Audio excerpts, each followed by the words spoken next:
galvoju, kad vis tik tai patys pagrindiniai įstatymų projektai turėtų ateiti iš ministerijos, ar bus ministerijos. Tai dabar ar nebus taip, tai mes apsisprendžiam, ar aplinkos apsaugos komitetas ruošia įstatymų projektus, dirbame, tarkim, ar jūs tai darote. Tai čia... Aš tai siūlau dirbti kartu, jeigu jūs nieko prieš... Aš nelabai supratau, nes čia kažkokia iniciatyva eina. Jeigu galim kartu... Viceministrė, tik tai vienas dalykas, aš nenorėčiau, kad Lietuvoje, kai atsitiktų, kaip sakysime, Jungtinėse karalystėje. Iškas padarė, po to sustabdė ir po to vėl žiūri, ką daryti ir visą kitą. Tai galbūt mokykimės į svetimų klaidų. Tai ten žemės drebėjimas. Ne, nu tai gerai, tai jeigu Lietuvoje veiks, tai kas tada komitetas? Eisime patys atsiklaupę, atsiprašinėti žmonių. Aurelija. Mano tai labai trumpa replika, visų pirma, Agne, tai keiskite statutą, konstituciją, jeigu iš Seimo nario norite atimti iniciatyvos teisę. Ne, nenorime. Nu tai tada ir nešnekėkit nesąmonį, nes yra iniciatyvos ir bus iniciatyvos ir nereikia čia atėjus į Seimą, mes atėjom labai aiškiai, su labai aiškiais tikslais, uždaviniais ir savo planais ir nereikia čia užsiimti dabar kažkokiom demagogijom. Nu, šnekant dabar apie monitoringą, aš noriu pasakyti, bet taršos integruotos prevencijos ir kontrolės leidimo, tai aplinkos apsaugos departamentai net neaišku, kokiu dažnumu, kaip turės tikrinti, kada, kur, vietos. Jūs suprantat, mes ir šnekam, kad tai turi būti labai aiškiai reglamentuota.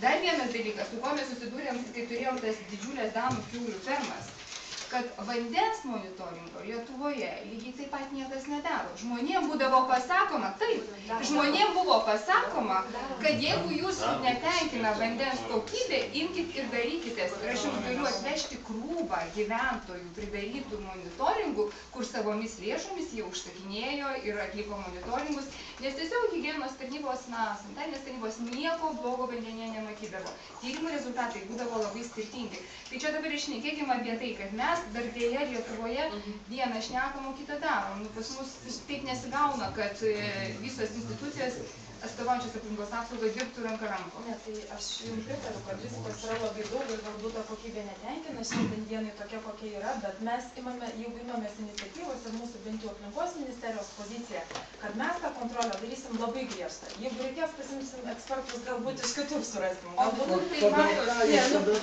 pagal ką, tai patys leidžiant įstatymus, yra ministro įsakymai, yra jūs, jeigu kaip komanda kartu dirbsim ir padarysim. Kodėl? Yra vienas dalykas viską neigti ir sakyti, kad nieko daryti negalima, o kitas dalykas yra eiti, daryti, taisyti ir tobulinti. Tai daryti ne vienas, po to... Aš galiu tik pasveikinti ponios viceministrės entuziazmą. Viską daryti, iš tikrųjų. Ne viską daryti, kas svarbiausia šaliai. Bet geriausia būtų daryti su galva dar viską, turint paruoštą gerą teisinę bazę. Bet aš noriu pasakyti kitą dalyką. Kolegos, iš tikrųjų esame tokioje situacijoje neordinarioje. Ir visa Europos Sąjunga yra tokioje pat situacijoje. Nekonvenciniai angliavandeniliai, kas ir yra skalūninės dujos ir nafta, yra nekonvenciniai, yra nauji, ne tokie, kaip yra buvę. Reiškia, prie jų prieiti ir su jais dirbti reikia irgi kitais, naujais būdais. Tai dabar visa Europos Sąjunga yra tokia pat situacija, kaip ir mes Lietuvoje. Jo, vienai gal tada truputį susitikime, mes buvom su komisaru. Tik buvom susitikę su komisaru ir pirmininkas ir kolegos kiti ir buvo aiškiai mums pasakyta.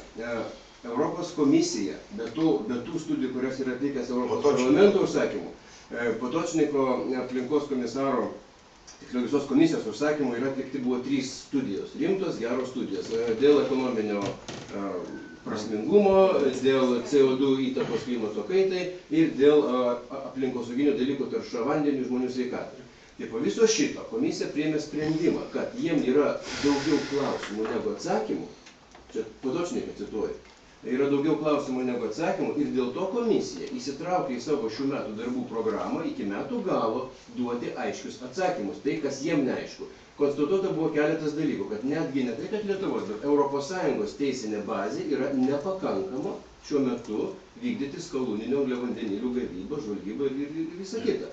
Tai mes esame Europos Sąjungos dalis. Kokie sprendimai atsiras ten, mes juos aišku dalyvaujame, bet atsiras direktyvos, atsiras reglamentai, arba mes juos perkelsim, arba jie tiesiai pradės galioti mums. Ir mes kol kas dar nežinom, kokie jie bus. Komisaro teigimu, tai bus privaloma. Spalio, lapkričio kažkur mėnesį. Spalio, lapkričio mėnesį. Tai štai... Aš žinau, nes aš dalyvauju tam Europos komisijoje ir iš tikrųjų aš žinau, kad gali būti, kad valstybėm narėm, ta prasme, bus suteikta teisė Tai patiems palauk, spręsti. čia yra, Vienas iš ne, variantų. nepainiokim. Nu, kiek Vakar aš turiu informacijos? su ministru mes labai mielai Jūs pasišnekėti. Ūkio ministerija ir aplinkos Tai ministerija. žiūrėkit, Aurelija. Europos Sąjungos sandara jums yra puikiai žinoma. Energetikos srityje nėra harmonizuota politika, be abejo, nėra horizontalios politikos. Kiekviena šalis apsisprendžia, ką daryti, bet aplinkosauga yra. Aplinkosauga yra harmonizuota. Yra aplinkosaugos politika. Tai mes čia visų pirma kalbam apie aplinkosauginius dalykus ir tos normos, kurios bus priimtos Europos Sąjungoje, mums bus privalomos ir mes nieko čia negalėsim pasirinkti. Mes galėsim apsispręsti, ar mes vykdom angliavandenilio skalūninių, ar negalėsim. Žinoma, mes galėsim apsispręsti, ar statom atominę ar ne. Žinoma, Europos Sąjunga to nediskutuoja. Bet mes kalbam apie mūsų teisinės bazės parengimą. Mes turim palaukti, kol bus Europos Sąjungos bazė, mes turim susiderinti ir mes turim aktyviai dalyvauti tos europinės bazės rengime. Tai kur mes dabar skubam? Aš vakar ministro klausiau televizijos laidoje, kur taip jisai skuba, jisai nežino, tiesiog skuba. Tai, na, keista, čia grįžtant, ką Agnė sakė, turi išeiti iniciatyvos iš ministerijos. Puiku, bet ministras sako, kad įstatymai mūsų puikus. Ir ministras nori išgauti pagal dabartinius įstatymus skalūninę naftą ir dujas.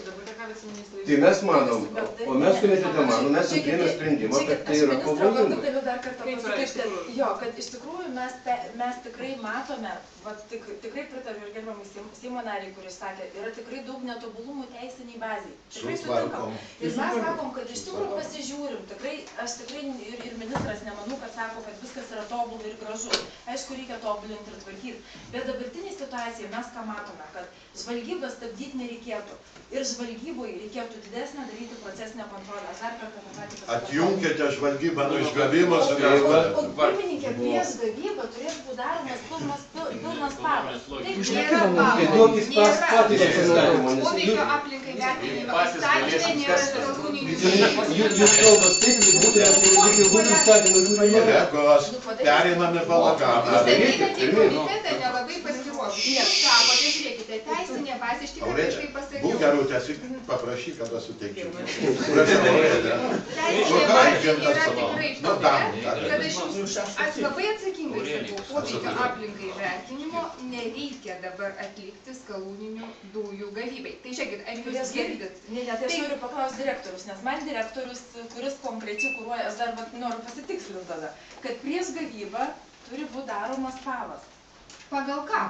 Ten yra sąrašas. Prieš gavybą. Nu, va dar kartą sakau, prieš Kuo remiantis yra sąrašas, į kurį neįeina skalūninės dujos. Aš turiu nuliūdinti gerbiamą Aureliją, kad skalūninės dujos pagal Europos komisijos ir Europos parlamento apibrėžimą yra tie patys hydrocarbons, kalbant angliškai. Tai angliavandeniliai, ar jie kilo skalūnuose, ar jie kilo karbonatuose,